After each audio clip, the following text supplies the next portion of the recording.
internal pedestrian circulation with a of space, cover, uncover, open, narrow, and other things, which is exactly what we can see if we analyze any kind of Arab structure. Because as I said, the tradition of late Roman Empire in the 4th century moved to Constantinople and generated the urbanism and the architecture, but also the building types of the houses. It's interesting that when the Arabs came back, or well, more than the Arab, when this knowledge came back to the south of Italy during the 2 centuries of Arab domination, they generated splendid places. Palermo was considered the most beautiful place ever by the great geographer Al-Idrisi in the 13th century. He was an Arab, but he was traveling in a Norman Christian country and was describing this place as the most beautiful place ever. And basically is a deeply Arab place with all these courtyard, narrow spaces typical of the Arab world. And it's something that is possible to be seen in Agrigento, in Sciacca, in Mazzara del Vallo, and many other places in the south of Italy.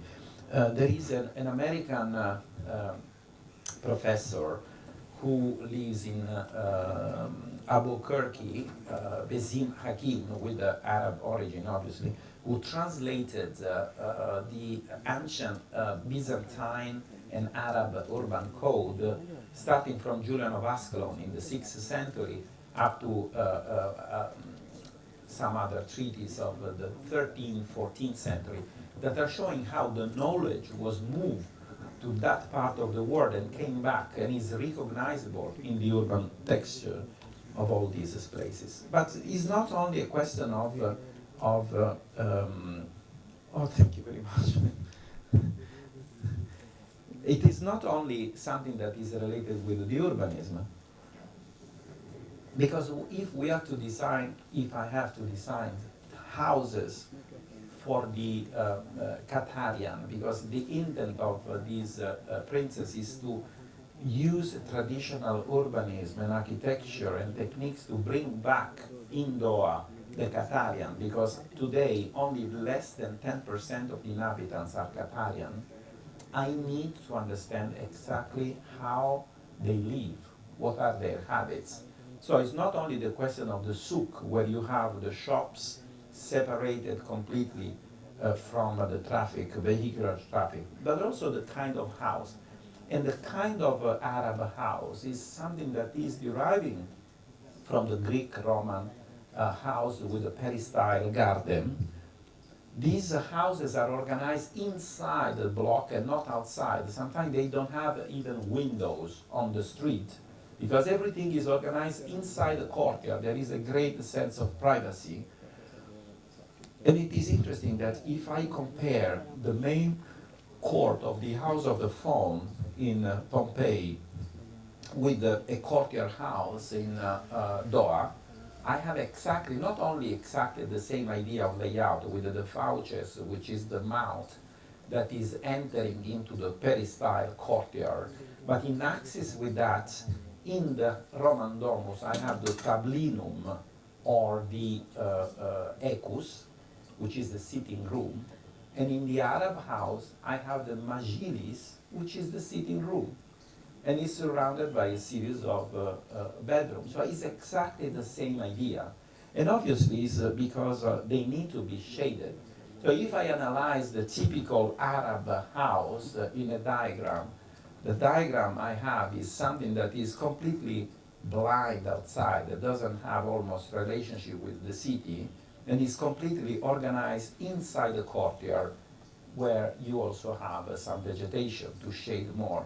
While the Western civilized world house is this sad house in the middle of nowhere, surrounded by garden, where privacy is not existing, where shadows is almost unexisting, and at least if I go on the side on shade.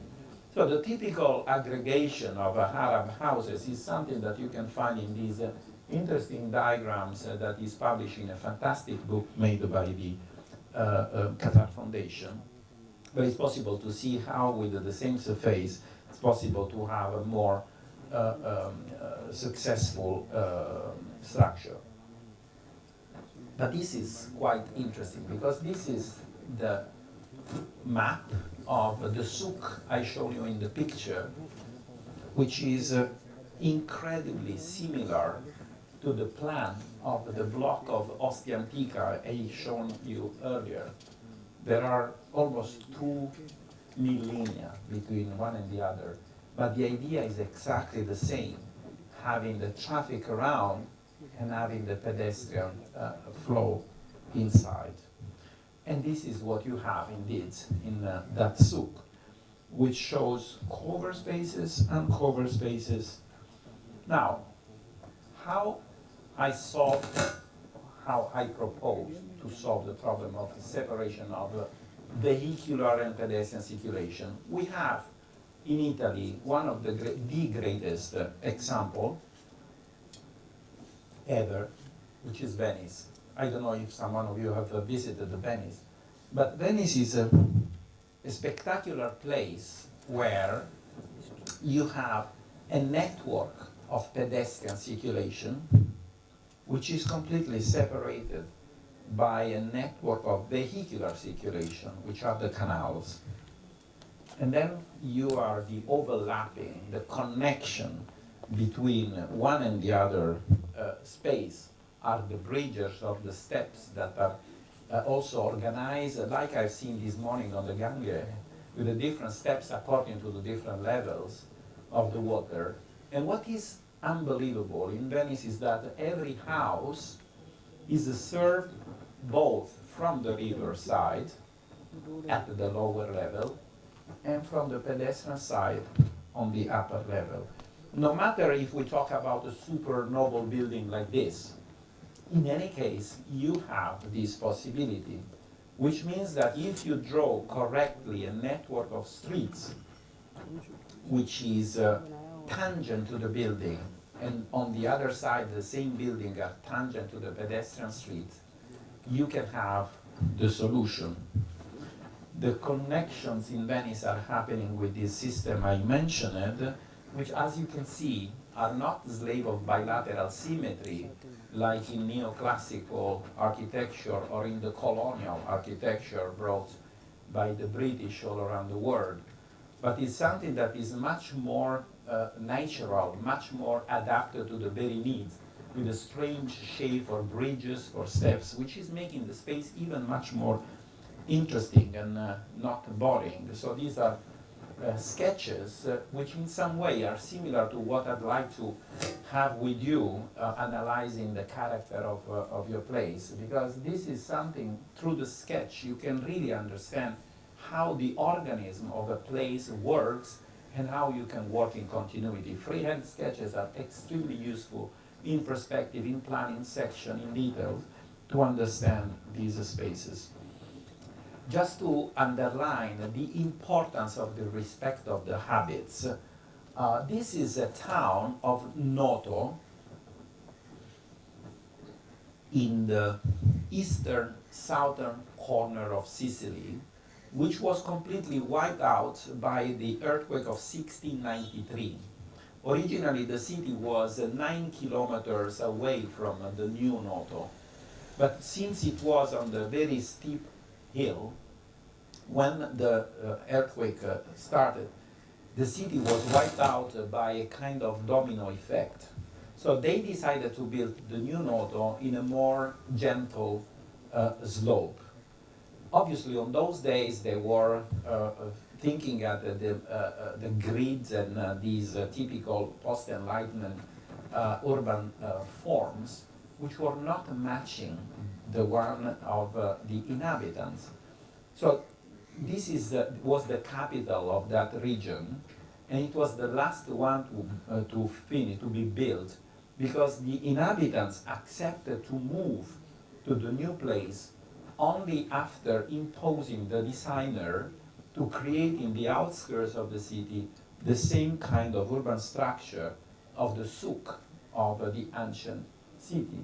So look at the super regular condition inside the very center with this beautiful system of buildings, blocks, and axes and piazze.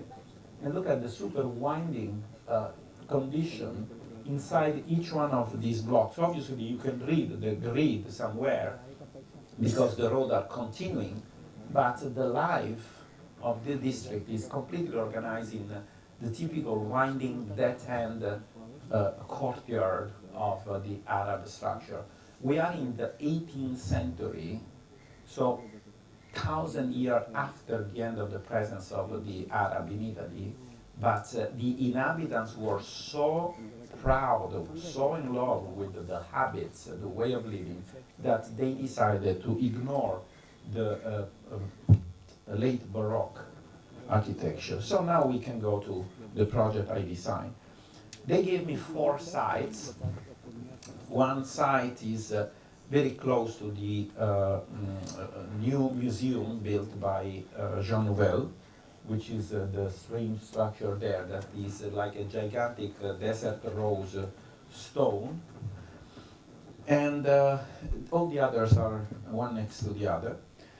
So this is the superimposition of the sketch I made to redesign the spaces. You can see the museum is still there, but there is one south, one north, very small, one east, which is the one that later on I developed as a pilot project, and then one larger one in the extreme area, which is the first of all the others to be completely renovated. By the way, something I have to underline is also that because this was just a concept project, something quick to be done, everything you're going to see, since it was also some, let's say, investment on myself, everything you can see, it was done by me alone in 1 month, freehand, but in scale.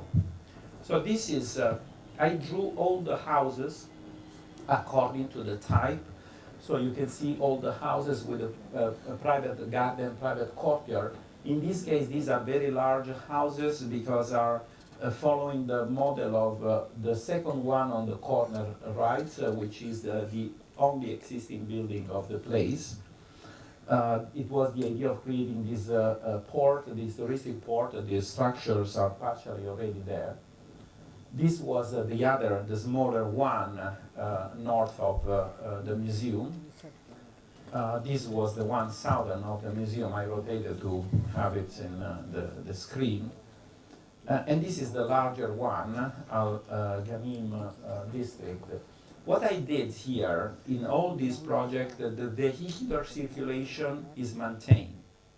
I decided to keep the vehicular circulation, also to save money, to keep the streets where they are and use the souk model to underpass this street, because in a souk you are not suffering if you move from one open area to a covered one, if you have the proper flow to hide and to make a particular urban solution. The very black buildings are those I'm maintaining, at least as for now. And this is a map that shows the pedestrian circulation. As you can see, it's possible to flow from one district to the other, obviously not to the very last one, because in between there are the others. But in this way, there is a complete separation of pedestrian circulation. And this is the vehicular circulation, which is the one that is already existing. And this is the overlapping, where series of bridges, we're going to see in a while, stairs, are going to make the connection. This is the plan of the souk of the first area. Obviously, there are the streets that are passing over, as you have seen earlier. And basically, the streets are passing where you can see these structures that are connecting left and right, because there are the covered passages with the staircases, elevators that are linking the two spaces. Everything is converging on the waterfront, where there is also a new mosque proposed. This is the souk of the second little district. This is the smaller one, and this is the larger one. Then I made an evaluation also of the number of buildings which were private houses with the gardens, but also a series of condo, because obviously it's necessary to plan some mixed income and mixed function. And I made, I do not want to go that in depth, showing all the numbers of all these projects, but basically in this case, for instance, there are 39 luxury apartments and 3 garden houses. And this is the Alculai huts. The red spots are the public building, but also are the public passages that are over the connection between the 2 levels. There are many parking, mechanic underground parking lots to hide the presence of cars, which are, for instance, these blue spots you can see there. I'm going to show you how they work. Here there are more. Some of these are also replacing existing external horrible parking lots. And this is a quick video that shows all the kind of courtyard houses with all the garden. I drew all the garden, all the Magilis rooms. These are condos on the corner.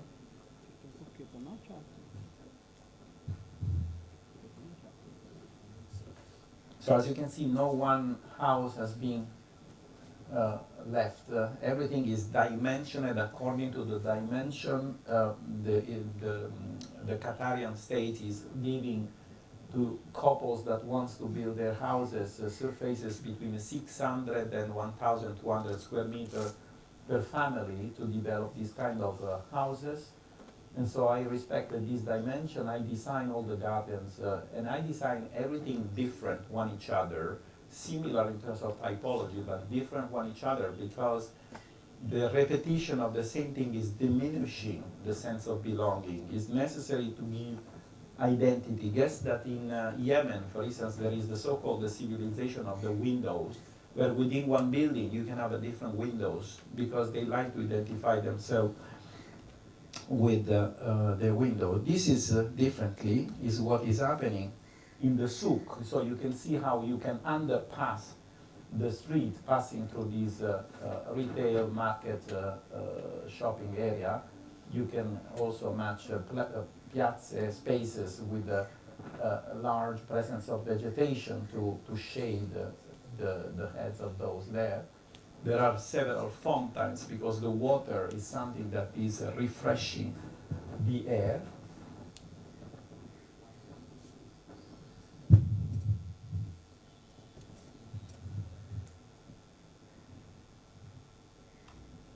Go forward. So these are the numbers. As I said, I don't want to go too much in depth, but as you can see, there are many apartments, many private houses, many parking dimensioned according to what is necessary.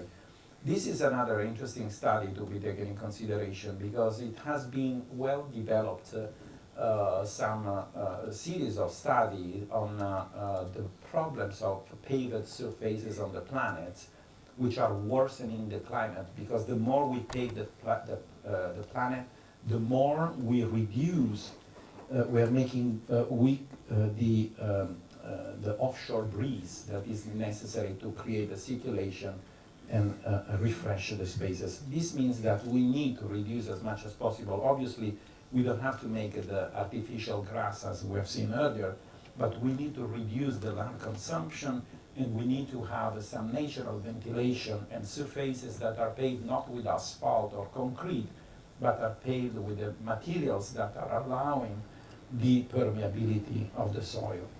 But there is this great lesson I mentioned earlier that I decided to take in consideration, which is the lesson of the climate of places very difficult to live, with this great tradition of the Persian architecture that is using the geometry of the spaces to create the proper natural ventilation.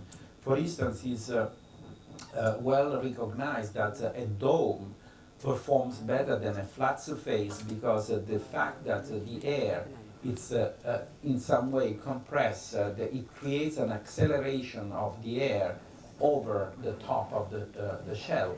And if you have also windows there, you can also move out the hot air.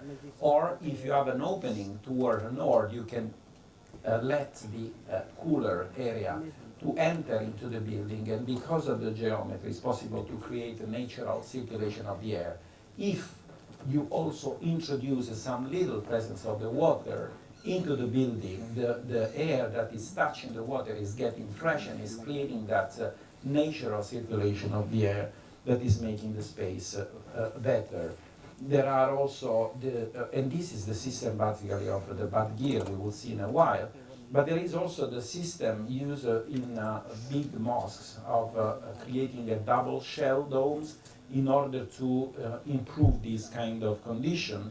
And also, thanks to the presence of the E1 in front of the building, created large shadow zone into the building that are making the space extremely fresh. Took a look, for instance, at the last picture on the right corner that shows this mosque in Kashan, where you have outside at least 10 degrees more than what you have inside, simply because of the nature of circulation of the space. But the bad gear, I think, is the greatest invention, which is this system of wind tower that is capturing the wind. So you don't see the sky through a bad gear, because there is a cross of walls that is capturing the air, no matter from what direction the wind enter, the air enter into the building and is refreshing the spaces and is getting out. There are many houses with a beautiful system of bad gear and vaults that are well documented in the old Arab world,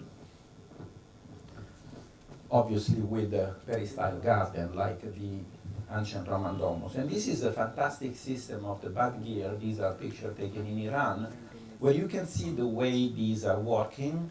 And it's interesting also that they are extremely slim, but there are also these wooden branches at the end, because these are not beams, are very regular, which are linking together these very thin walls of bricks, simply to give a resistance and prevent collapses. Don't forget that Iran is one of the worst places in terms of earthquakes, but these buildings built only with the mud and with the bricks are standing there, have been standing there for more than 1,000 years sometimes. So it's a super fascinating kind of technique. So this is the diagrammatic drawing I made for the possible typical house to be developed in Doha, where also to respect their needs of having a separate house for the personal driver of the family, I displayed on the street front the driver house with the access to the private garages. And as you can see, the house has a different system of bad gear to capture the air, bring the air into the garden. But the other thing I introduced is a kind of bad gear like the one I've seen in the south of Libya, in Gadam, which is a city in the desert, where despite outside of the city you have more than 50 degrees, into the city the air is not exceeding the 28, 30 degrees, because there is a system of bad gear that is ventilating the streets, not only the houses. So in this case, as you can see, the pedestrian circulation is lower than the vehicular, because the vehicular is the present one, and there are these bad gear that are bringing the air down up to the shop level and up to the street level. At the base of the building there is this canal of water that is refreshing, is cooling the air. And so from a series of windows at the bottom of the building, cooler area is entering into the street, making refreshment. So this is the system of the mechanic parking lot, which is not consuming much land, because it's something that is based on the idea of an elevator that is parking the car on behalf of you. It's an Italian patent of a long time ago, which shows a different solution, either for private or for public parking. This is not drawing of mine, but I introduced this because even if it's showing very ugly building, shows very well the way the system works, because as you can see, he parks the car on the elevator goes down, park the car, and yet I use this several times in my experience, the real experience of life. You need less than a minute to park and recover. Well, to park the car, you leave and you go away.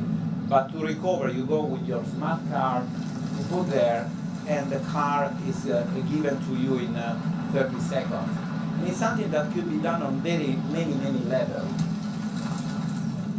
So this is something that is saving a lot of space, and while it doesn't cost that much, because it's all made of steel and prefab, the surface you consume is very small.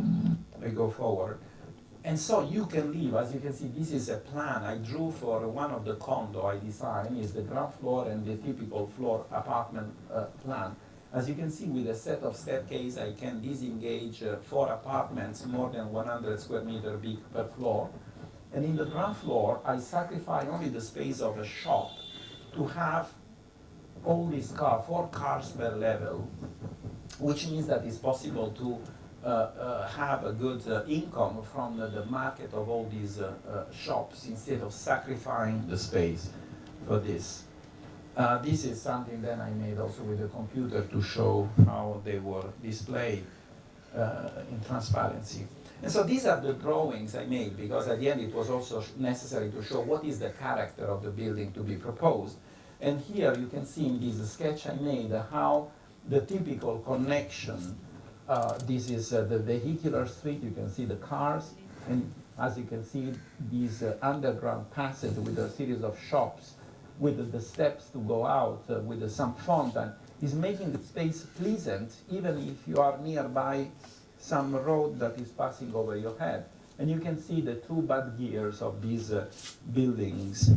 And this is the view from the opposite side. Again, you can see the cars there, you can see the staircases that is going up, you can see the typical palm trees to make the space fresher. And this is a quick aerial view I made to understand how these courtyard houses are made, how the roofs are shaped in order to accelerate the circulation of the air, how the gardens inside each one of the houses is made, how the shops are also shaded with all these stands, and how the cars, I didn't design this building, which is the existing one, simply to show where the cars are passing, where the pedestrians are passing. And this is a part that is existing, that is gently going down into that level. The project went forward, and I was contacted by the foundation, because at a certain point they realized that the project they decided to develop with me, which was the one for the Al-Kulai Fat, had on that place the structure of a former Doha club that was abandoned. After 20 years of life, it was abandoned. And now is the property of the Lesha Bank, and they want to develop, reconstruct the club. So the foundation said, okay, we will allow you to build the Doha club, but you have to work with the architect Mazzola to revisit completely the language and the size of your intervention. They accepted, because at the end they simply want to do it. But unfortunately, they decided to maintain the present structure. This is a quick sketch I made for them there, where we were together to show how it was possible to have the same volume, the same structure, but with a different character. But at the end, they decided to maintain the building of the 1970, but I created all these structure around to mask from outside with these arcade, with the shops and the big majilis that is facing the swimming pool, where they want to have some cooling area around the swimming pool. And this is the starting point of the walk over the port. So I made a series of sketches to understand the kind of character, and I took inspiration also from the Arab architecture, or let's say Arab Norman architecture of Palermo, because the family of the Emir is Fatimidian, like the population that were in the south of Italy in the 8th and 9th and 10th century. And so the typical shape of the arches is this one in Palermo. So I propose to have this arcade to shade those that want to walk toward the lighthouse, where at the basement of the lighthouse it was proposed also to have a restaurant, fancy restaurant. You can see the plan there. So I completely revisited the master plan for the Al-Qula Ifat. As you can see, it's quite different from the one you have seen earlier. The park above is that is separating from the highway is maintained. And I change a little bit the vehicular circulation because the presence of the Doha Club on the upper right corner is forbidding the possibility to have the passage. But I, in any case, maintain the idea of also the souk, and these are the two souk which are leading from the park to the waterfront. We will see more in depth. So these are the new structure of the Doha Club, completely recompacted there with the circulation that is in some way allowing to bring people nearby the tennis and the paddle courts. These are the houses. In red, you can see the 23 luxury apartment individual houses with the garden peristyles. In dark, you can see the 7 condo buildings with the 60 to 80 apartments, depends on how many floors they want to build. So this is the subdivision of all the functions that were required for the Doha Club. So this is all the vehicular circulation. This is all the pedestrian circulation.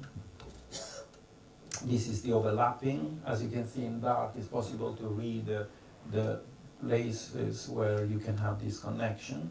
This is the system of the parking lot, public, private, all underground, obviously.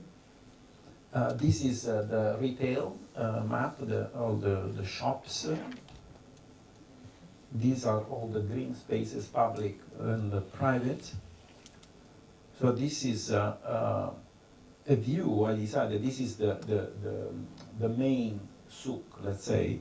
So I made this elevation that shows what are the buildings from the park up to the waterfront, and I made this to make it more clear. So you can see the existing park. There is a possibility to walk down. There is a kind of Ninfeo fountain. You walk down, you enter into the souk. You have the first building. This is the new mosque. You see a fountains. You are continuing, and then it starts going up again near this condo to bring you to the waterfront, and then you have the dock that brings you to the left lighthouse.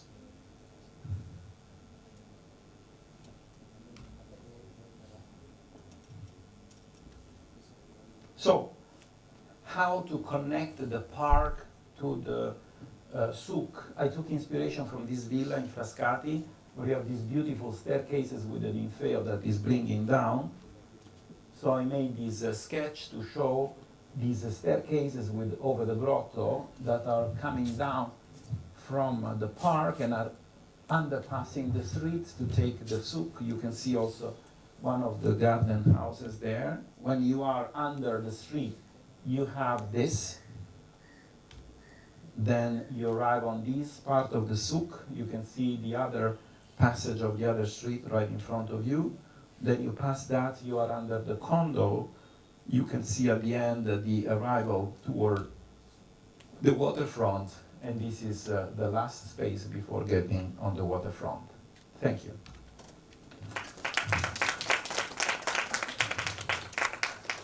Sumati, I'm from Osmania University. So my question is, actually I want your perspective on Moscow vertical. As you said, it is a disastrous thing. So I just want your perspective on that. On the deck? no, on Vasco Verticale in Milan, Italy. Oh, you said, the Bosco Verticale. yes, yes. I want your perspective on that small Okay. project. Bosco Verticale is this kind of a skyscraper. It's not really a skyscraper, but it's a very high-rise tall building, which have trees up to the very top. The building is a disaster, economical disaster. Finally, thank goodness, now there is some strong investigation in Rome and the architect, in Milan. The architect and the mayor have been sued because of what they have done. It was a project that was approved to be a project for affordable houses for young couples, and then they realized that it was so expensive that the cheapest one will sell for 50,000 euros per square meter. And then they realized that to keep alive these trees, it was necessary to have a very high cost of maintenance. But also they realized that nature has different programs for the planet, and having tall trees on the 30th floor doesn't work. So they were forced to introduce super expensive titanium cables to keep the trees standing. They didn't solve the problem of pruning the trees, but that's another story. And the cheapest, let's say the smallest apartment, which is less than 60 square meter big, pays 2,000 euro per month for the maintenance cost of the condo. I can go forward to express the disaster of a project that is designed for a society that is made only for rich people. It is a kind of ghetto for rich people, but at a certain point with the economy that is going wrongly, even rich people are going to lose their properties. And in my opinion, the greatest lesson thinking of the future is the phrase of the American Indian chief at the end of the 19th century, standing there, who said when the last animal will be killed, when the last fish will be fished, when the last tree will be cut, humans will realize that they can survive eating the money they have in a bank, which is unfortunately the perfect expression of that project, which is the typical propaganda to talk about sustainability only because you use some greenery, but that greenery has a specific name now officially. It's a greenwash. We can't accept greenwash projects like that. We need to work really in a green manner, which means to use the proper vegetation for the different places and learn from nature instead of believed to be some God that can change what nature has planned for us. Actually, I want one more suggestion on the concept of green infrastructure. As I'm working on that area, and I think it is a good example. Earlier, I was thinking that Vasco Verticale was a good example for green infrastructure. So I want your opinion on that also. What do you mean for green infrastructure? Like incorporating green elements in the infrastructure, like building. Well, green infrastructure is fundamentally important if it is well done, in the sense that, for instance, I think that cities, except for the kind of what we can define French urbanism of the 18th, 19th century, with the creation of the French boulevard, which were created where it was the mop of the city of Paris. And so the boulevard was a wonderful solution to define the edge of the city before nature.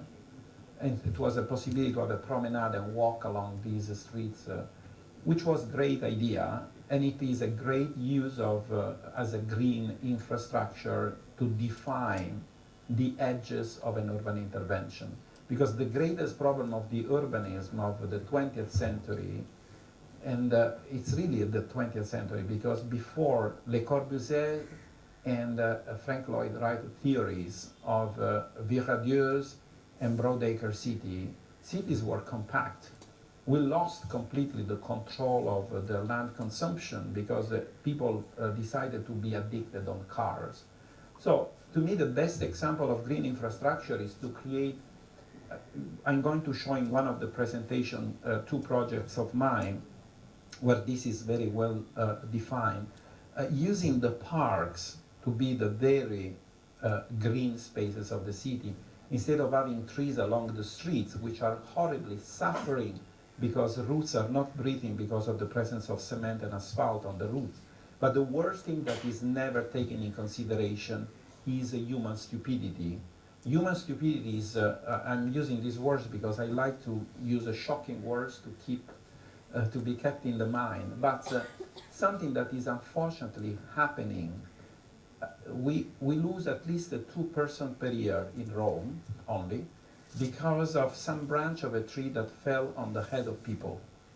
The reason for that is because when you have to work for replacing some water pipe, some sewage, some electric line, some wireless Wi-Fi system, you dig the ground, and if there is not a botanicist next to you that is controlling how you dig the ground without cutting the roots of trees, part of that tree dies, but you will realize that it's dead months later when a branch fell and killed somebody. So at this point, if we want to have a vegetation into the city, we need to make internal courtyard, we need to make parks, but not streets along the streets, trees along the streets. Obviously, having some flowers on our garden, on our terraces, on our balcony, it's fine. But having a forest on the balcony, it doesn't work because trees, the volume of a canopy, the same volume is the roof. How you can have a tree on the 30th floor of a building forgetting the needs of the roots? So it's, this is not rocket science, but is the presumption of some architect that perfectly understood that people are believing in greenwashing, and they can have a project for that. So for me, just to conclude, the green infrastructure is something that has to be made to define the edges of intervention, dimensioning every district, every place on the human scale, which is a 10-minute walk according to Gustavo Giovannoni and Leon Krier later, and today has been extended to 15-minute walk because of someone that heard about something, and he decided to change from 10 to 15 simply because in this way it was possible to have the patent of the guy that talked about the 15-minute walk. But even if we go up to the 15-minute walk, it's something that is, if we talk about the 10-minute walk, it's 1 kilometer diameter, which is not that small. It's a place where you can have a lot of people living, and then you have some park, which is belonging to this part and to the adjacent one, and where vegetation is growing properly, creating the looms of the city in order to refresh and allow the possible natural circulation of the air. Marco.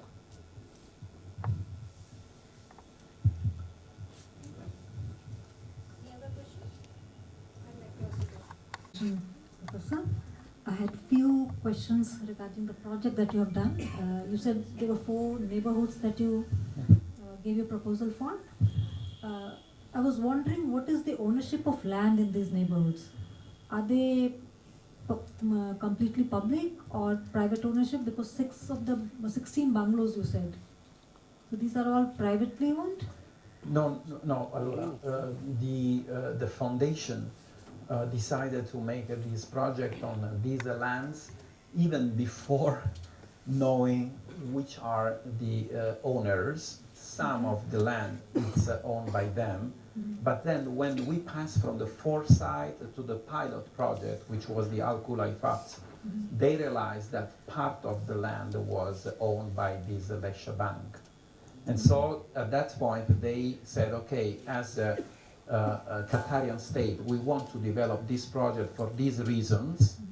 We respect that you want to do your project for the Doha Club, but now we have to match together in order to have a joint venture public-private in order to warranty to the whole city of Qatar, of Doha, a kind of urbanism and architecture we want to develop. So as for now, since we are in the phase of a pilot project, now they realize for the first area of the four what is the problem of the ownership, and they are working to manage the way to do it. By the way, actually, sadly, I have to say that I made a presentation to the Emir on June the 18th. Everything was super successful and we were ready to start. Then unfortunately at the end of in August, Israel bombed Doha, and this blocked all the investment. So the project is actually on hold because of this tragic situation. We really hope to. Okay, so this area also got bombed? Yes, of course. The city of Doha was bombed where they were making negotiation. They shoot directly the building where people were negotiating. And this means that someone doesn't want to have any negotiation, but that's another story. I don't want to enter in this horrible debate because someone can give me some accusation. The other question that I have in mind, we talked of two levels, for the pedestrians and the vehicle. Now, was that the traditional way, traditional layout? This is after intervention. No, this is my suggestion. The way they have is that they have, like in the city of Noto, I shown you, let's say that this is an urban block. Cars are running around there, and inside you can have the winding condition. But obviously, when you move from this block to that block, you have to cross the street. But the space of the souk is large enough to have all the activities there. My project goes beyond, but I want to underline that it's not an invention of mine, but is my simple passion for history and the understanding of the organism of a city, analyzing Venice, which is a city I studied very, very in depth, that shows that this is doable. And by the way, even Le Corbusier, he messed up everything, but he studied Venice because he was obviously thinking at the way of separating the flow of cars and the flow of pedestrian.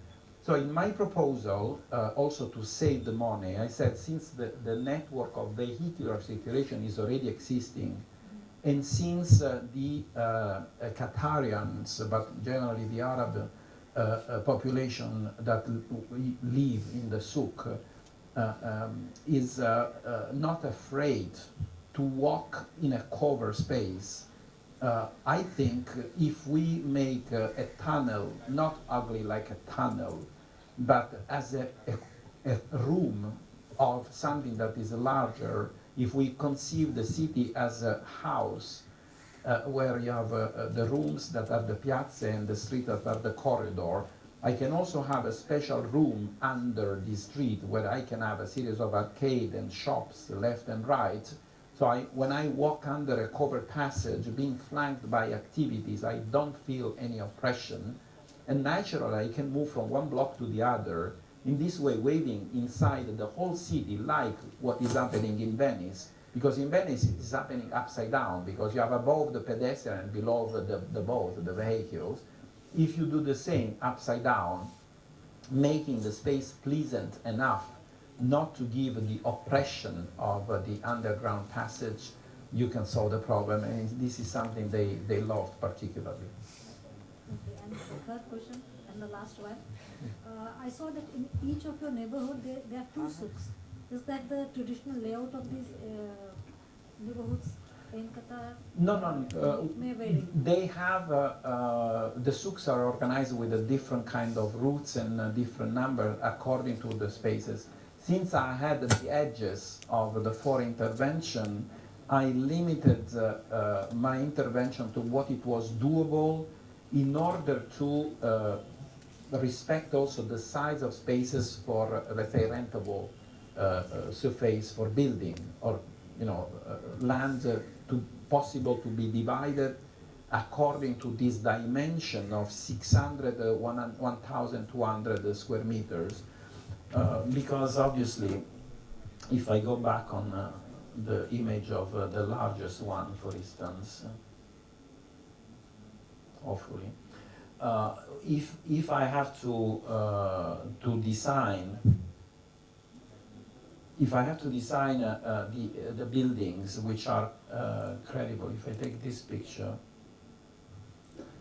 if the streets are already existing, I need to understand how I can organize blocks that are allowing the presence of courtyard houses according to their needs. And sometimes, because there is not that condition, I decided to display the different condo, for instance here on the edge here, since there is this massive building, there is this other massive building, here there is a highway, probably that is not the most beautiful place to have some small apartments. So I designed here these 2 blocks of 4 condos with internal courtyard in order to use in the best manner the space. This lot is very narrow. There is one line of actually, as I said, this vehicular situation is existing. So I modeled these houses with the gardens, and I created also this green on that side to create a buffer zone, also to protect these houses from the noise, and have also the parking on that side. So here the houses are modeled according to the surface.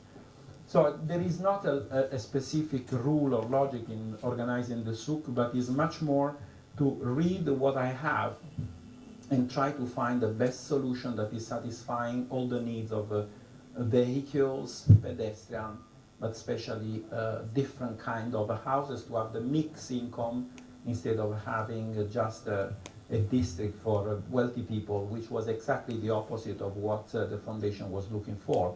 Because actually everything has been designed for super luxury, modernistic building, while they want to have something that is bringing back people of any income to live together. Thank you very much. Great. Yeah, there is a question.